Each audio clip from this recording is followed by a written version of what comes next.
Hello everyone, स्वागत है आपका बंधु सिंगिंग चैनल में।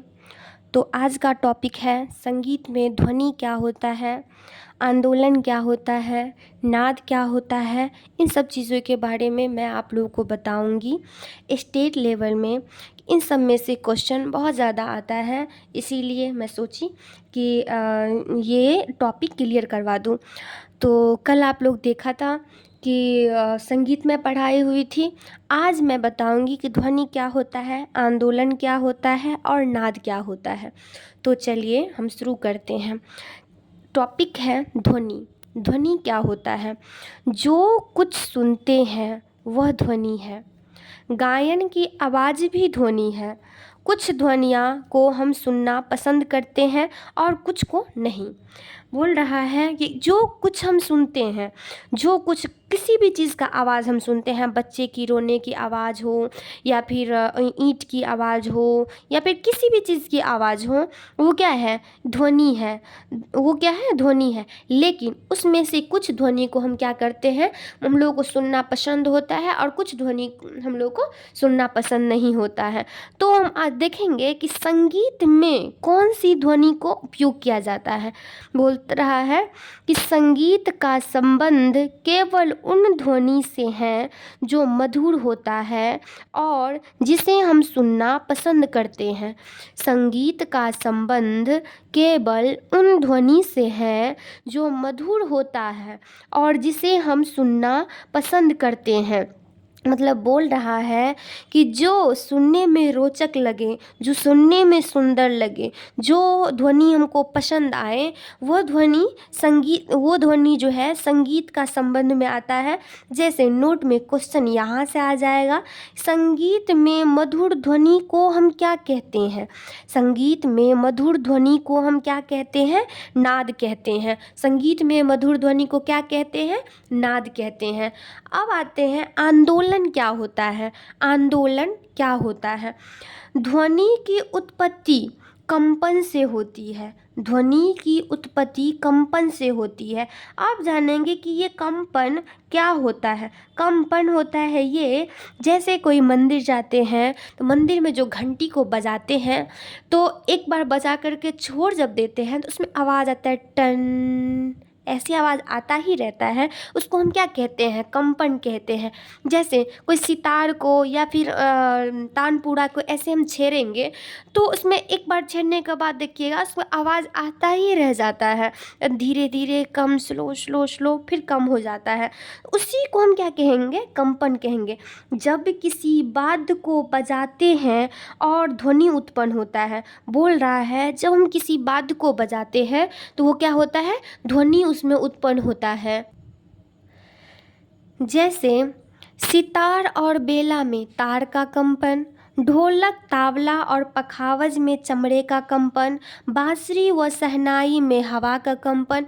अब क्वेश्चन यहाँ से पूछ सकता है, सितार और बेला में किस चीज़ का कंपन होता है? सितार और बेला में कौन सी चीज़ से कंपन होता है? तो तार से कंपन होता है। ढोलक, तावला और पखावज में किस चीज़ से कंपन होता है? चमड़े से कंपन होता है। ढोलक और तावला और पखावज में किस चीज़ से कंपन होता है? चमड़े से कंपन होता है। बांसुरी व शहनाई में कौन सी चीज़ से कंपन होता है?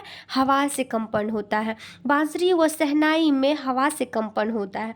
तो क्वेश्चन यहीं से पूछ सकता है। 3 क्वेश्चन यहीं से निकल आया, एक क्वेश्चन यहाँ से निकल आया कि कंपन क्या होता है। दूसरा जो पूछ देगा कि किसी चीज़ का नाम दे देगा, उसका वो बोल देगा कि किस चीज़ से इसमें कंपन हो रहा है, तो आप लोगों को वो बताना है। और चौथा क्वेश्चन यहाँ से आ जाएगा, संगीत में कंपन को हम क्या कहते हैं? संगीत में कंपन को हम क्या कहते हैं? आंदोलन कहते हैं। संगीत में कंपन को क्या कहते हैं? आंदोलन कहते हैं। इसको हमको क्या करना है? अच्छे से माइंड में रखना है कि संगीत में कंपन को क्या कहते हैं।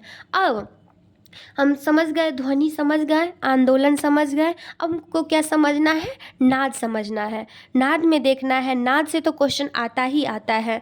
3 से 4, 4 से 5 क्वेश्चन आ ही जाएगा। इसीलिए नाद को मतलब अच्छे से टॉपिक को पढ़ना है और अच्छे से रिवाइज करना है ताकि इसका क्वेश्चन एक भी न छूटे। इसीलिए नाद के बारे में हम जानते हैं अच्छे से। नाद क्या होता है? नियमित और स्थिर आंदोलन संख्या वाली मधुर ध्वनि को नाद कहते हैं। नियमित और स्थिर आंदोलन संख्या वाली मधुर ध्वनि को हम क्या कहते हैं? नाद कहते हैं। नहीं तो दूसरा परिभाषा में ये बोल सकते हैं कि संगीत उपयोगी मधुर ध्वनि को हम नाद कहते हैं। संगीत उपयोगी मधुर ध्वनि को नाद कहते हैं। क्वेश्चन ऐसे पूछ सकता है कि ये दे देगा इसका परिभाषा, नियमित और स्थिर आंदोलन वाली मधुर ध्वनि को हम क्या कहेंगे? तो नाद कहेंगे। इसमें ऑप्शन दे देगा नाद, ध्वनि, आंदोलन, अलग अलग चीज़ें रख देगा और बोलेगा इसमें से ऑप्शन में लगाना है एक टिक। तो आपको देखना है कि नियमित और स्थिर आंदोलन संख्या वाली मधुर ध्वनि को हम क्या कहेंगे? नाद कहेंगे। संगीत उपयोगी मधुर ध्वनि को क्या कहते हैं? संगीत उपयोगी मधुर ध्वनि को हम क्या कहते हैं? नाद कहते हैं। अब जानते हैं नाद के कितने भेद होते हैं। नाद के कितने भेद होते हैं? नाद के दो भेद होते हैं। नाद के कितने भेद होते हैं? दो भेद होते हैं। कौन कौन से? अनाहत नाद और आहत नाद। अनाहत नाद और आहत नाद। नाद के कितने भेद होते हैं? दो भेद होते हैं। कौन कौन सा? अनाहत नाद और आहत नाद। तो एक तो ये चीज़ आपको याद रखना ही होगा कि नाद के दो भेद होते हैं, लेकिन दूसरा ये भी नाम रखना याद रखना पड़ेगा कौन कौन सा होता है। तो अनाहत नाद और आहत नाद। ये नहीं कि हम दो भेद याद कर लिए और उसके बाद अनाहत और आहत नहीं याद करेंगे, नहीं। क्वेश्चन यहाँ ये भी पूछ सकता है कि दो भेद होते हैं लेकिन उसका नाम क्या है? तो अनाहत नाद और आहत नाद। अब जानते हैं कि आहत नाद क्या होता है और अनाहत नाद क्या होता है। आहत नाद क्या होता है और अनाहत नाद क्या होता है? अनाहत नाद पहले हम जानते हैं। अनाहत नाद क्या होता है? जो नाद अपने आप ही ब्रह्मांड में उत्पन्न होता है उसे अनाहत नाद कहते हैं। जो नाद अपने आप ही ब्रह्मांड में उत्पन्न होता है उसे अनाहत नाद कहते हैं। जैसे ओम। हमारे मन में एक अलग से आवाज़ आता है ओम का। सुबह सुबह जब हम रियाज़ करते हैं तो एक अलग सा ध्वनि सुनाई देता है। जब हम रियाज़ करते रहते हैं अलग सा आवाज़ महसूस होता है कि वो ब्रह्मांड का दिया हुआ है।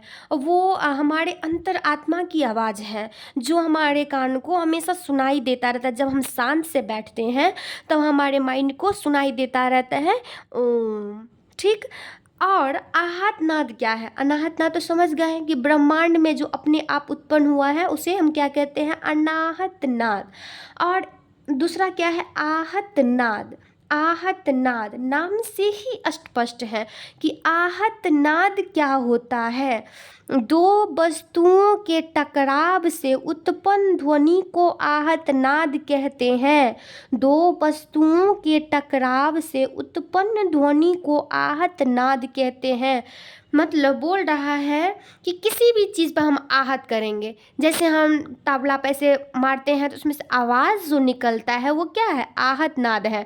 किसी भी चीज़ पे हम मारते हैं ऐसे मतलब आघात करते ऐसे मारते हैं तो क्या आता है? उसमें से आवाज़ जो निकलता है वो क्या है? आहत नाद है। तो इसका ये जो नाम है, नाम से ही स्पष्ट है कि दो वस्तुओं के टकराव से उत्पन्न ध्वनि को हम क्या कहते हैं? आहत नाद कहते हैं। दो वस्तुओं के टकराव से उत्पन्न ध्वनि को हम आहत नाद कहते हैं। ये समझ गए? अनाहत नाद और आहत नाद तो समझ गए। अब हम जानते हैं कि नाद की कितनी विशेषताएं हैं। देखिए क्वेश्चन में कंफ्यूज नहीं होना है कि नाद के भेद दो होते हैं, ठीक। लेकिन अगर विशेषताएं पूछें कि नाद की कितनी विशेषताएं होती हैं तो क्या हमको बताना है? 3 विशेषताएं होती हैं। नाद की कितनी विशेषताएं? तो 3 विशेषताएं। कौन कौन सी विशेषताएं हैं? नाद की ऊंचाई नीचाई, नाद की छोटा बड़ापन, नाद की जाति और गुण। नाद की ऊंचाई नीचाई, नाद की छोटा बड़ापन, नाद की जाति और गुण के बारे में बताना है। इसमें कंफ्यूज नहीं होना है। अगर नाद का दो भेद भेद पूछे तो अनाहत नाद और आहत नाद। अगर नाद की विशेषताएं पूछें तो नाद की विशेषताएं 3 होता है। कौन कौन सा? नाद की ऊंचाई नीचाई, नाद की छोटा बड़ापन, नाद की जाति और गुण होता है। तो समझ गए इतना, ये 3 विशेषताएं होते हैं। अब बताएंगे कि नाद की ऊंचाई नीचाई क्या होता है, नाद की जाति गुण क्या होता है, नाद की छोटा बड़ापन क्या होता है। पहले ये हम जानते हैं कि स्थिर आंदोलन जो क्या होते हैं। आंदोलन के बारे में तो जान गए थे पहले ही कि जो कंपन होता है, कंपन से जो ध्वनि उत्पन्न होता है उसको हम क्या कहते हैं? इस आंदोलन कहते हैं। लेकिन इसमें क्वेश्चन ऐसा आ सकता है कि स्थिर आंदोलन क्या होता है, नियमित आंदोलन क्या होता है, या फिर इसका ये जो लाइन है ये दे देगा कुछ कंपन कुछ समय तक चलता रहता है, उसे स्थिर आंदोलन कहते हैं। कंपन कुछ समय तक चलता रहता है उसको स्थिर आंदोलन कहते हैं। कंपन समान गति वाला होता है उसे नियमित आंदोलन कहते हैं। कंपन समान गति वाला होता है उसे नियमित आंदोलन कहते हैं। इस चीज़ को, इस टॉपिक को हमको क्या करना है, याद रखना है माइंड में हमेशा कि स्थिर आंदोलन क्या होता है, नियमित आंदोलन क्या होता है।